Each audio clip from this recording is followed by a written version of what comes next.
ginnaaw bi nga xamee ne diglu nañ kii di imam Mor Mbaye ci kàddoom yu am solo yooyu muy imam boo xamee ne imam bu ñeme ak dëgg la. lii mooy li nga xamee ne moom la ñuy séentu ci imam ndax imam ak kilifa diine heure buñ gisee ñoo xamee ne dañoo jug nara lor seenu askan danoo war a jug taxaw ca temm ba loola deñ ba nag muy imam boo xam ne toujours dafay bàyyi xel waxi yonent bi mu wax ne man raa minkum munkaran fal yuqayyiruhu bi yadihi fa in lam yastati fa bi lisaanihi fa in lam yastati fa bi qalbihi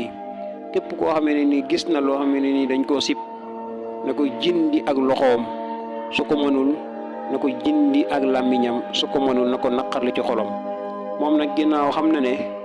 làmmiñam àgg na fu ne loolu moo tax muy yëkkati làmmiñam di wax mu nekk imam bu dëgg lool te ñeme ak dëgg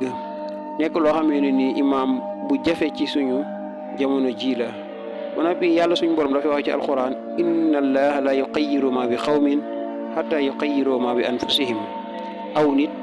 du ma soppi aw nit mukk lu dul ne ñoo soppi seen bopp kon na dafa jot ñi nga xamee ne ñooy suñu imaam yi ak ñi nga xamee ne ñoom ñooy suñu kilifa diine yi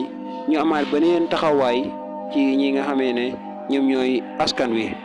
mu nekk kàddu yoo xamee ne nii kàddu yu am solo lool la kàddu yu dëgg la lool